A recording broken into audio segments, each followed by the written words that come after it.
We're in Binondo!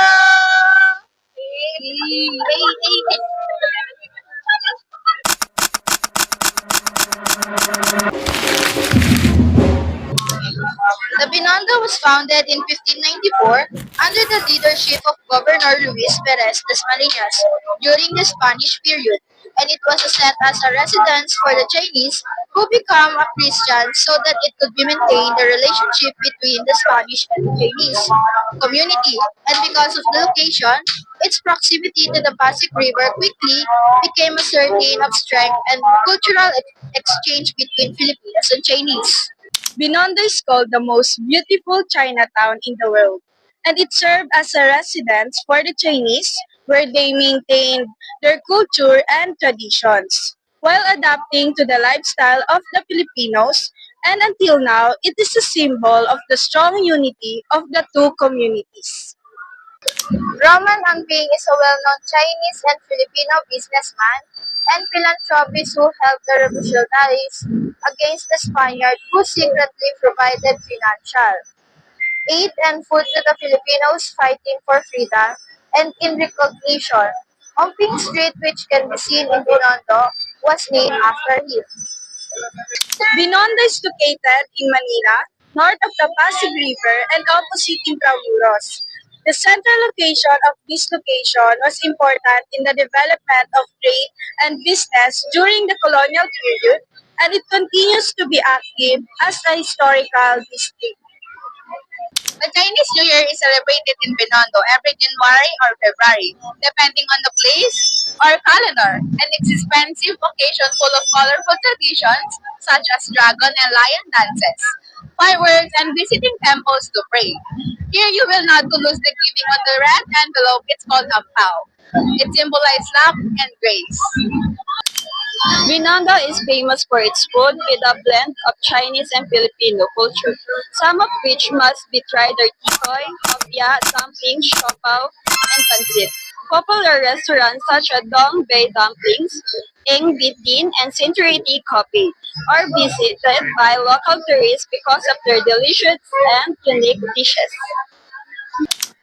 The Church of Binondo, also known as the Minor Basilica of San Lorenzo Ruiz, was built in 1596 by Dominican priests for the Chinese Catholics, and it has been repaired several times due to disaster, but it remains a symbol of faith and history. It is also known as a place where San Lorenzo Ruiz, the first Filipino saint, was born. The Sangwan Temple in Binondo is the main place of prayer for the Chinese, and it's here that the traditional rituals such as burning incense and offering prayers are performed, which show the faith in the culture of the Chinese community in the area. It is important to study the history of Binondo by the Filipinos because it shows the strong association between the Chinese and the Filipinos. Binondo is proof of how the two cultures merge and exchange tradition and help shape the identity of the Philippines as a multicultural country. Binondo is visited because of its unique mix of history, culture, and food. Tourists can tour historical sites such as the church in Binondo and taste delicious food at popular eateries. Buy traditional equipment and experience the grand celebration of the Chinese New Year. Binondo provides a unique experience that reflects the unity of the Chinese and the Filipinos culture.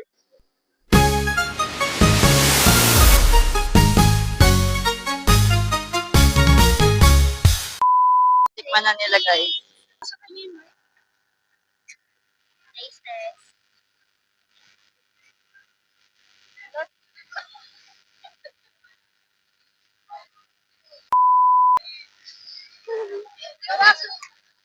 Para siyang ano, dilis. Ito po ulo. Ito po, katawan ko. Ito po. Try mo lang.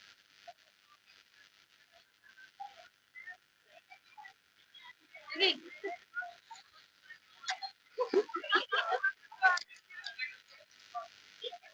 Orange. Great. Siyang calamares.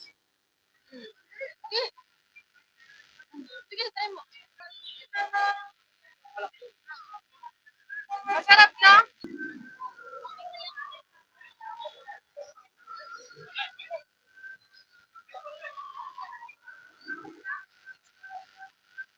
Sarap. Ang first time mo lang ba kumain ng inyo na kasi usually ang tinitikman ko sa Lusit, adobo, di ba? Sarap. Saka mostly kinakain natin mga kwek-kwek kapag street food, no? Ito kasi uso to sa Binondo, sa Quiapo. Dito mo na siya makakain, siguro. Kasi wala pa ako nakikita ng ibang dato sa ibang lugar eh.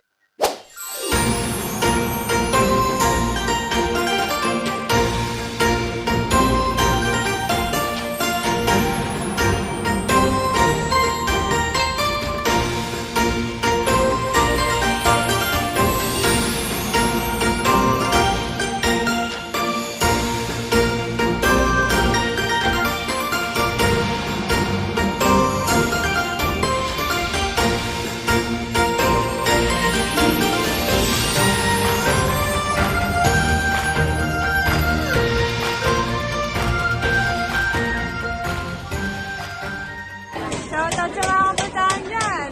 Manulang!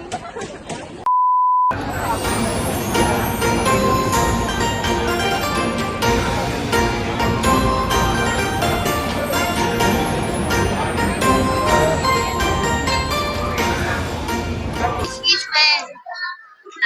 So, tatry namin yung mga food sa Chinatown. Ito yung, fried siopaw. Tapos, xiaolongbao. Fried xiaolongbao. Yes. Tikman na natin.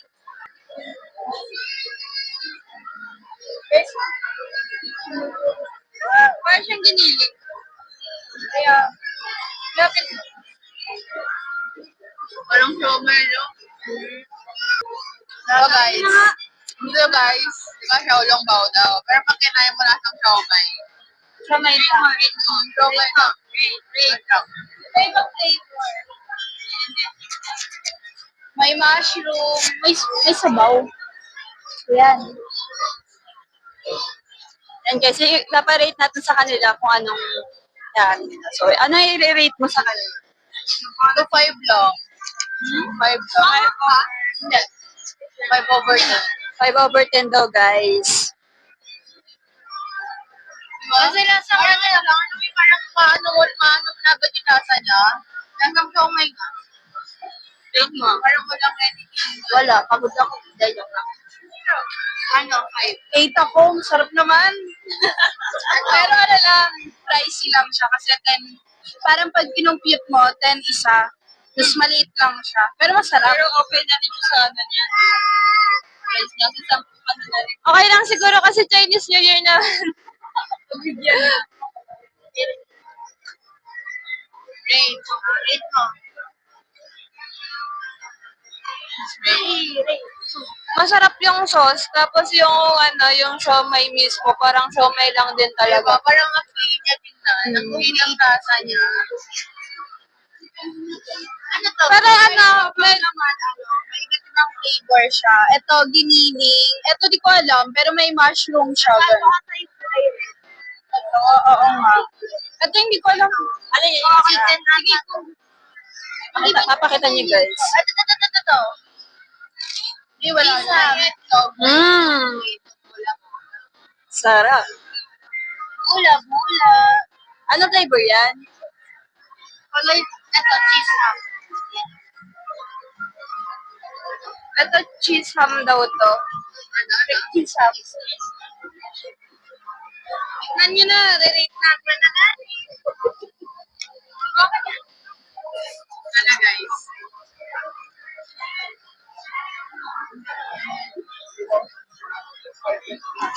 Ano i-rate nyo? Masarap lalo siyang parang siyang pizza na nasa siopaw. Siguro 7. 7 daw guys. Ito. Lasang pizza. 8. 8. cow. 8/10 cup. At ang Hawaiian. Great. 8. Napa. Wala pa pala, guys. Pero guys, okay siya sa presyo niya. Tapos, ang daming bumibili dun kanina sa binibilan namin. Sobrang dami. Tapos, ang init din sa sa pwesto nila kasi ang dami talaga ng tao. Oh. Sarap naman pala. Ano lang, 8 lang. 8 daw, guys. Mamaya, guys, mag-rate pa kami ng ibang pwede naming makain. Pero yung isa kasi, parang mas marami siyang cheese. At hindi ko alam, ang lasa, magkakaiba siya. Di ba pareho? Hindi ko alam. Ako din, kasi ito sa yung giniling. Parang walang lasa. Okay? Yung giniling lang yung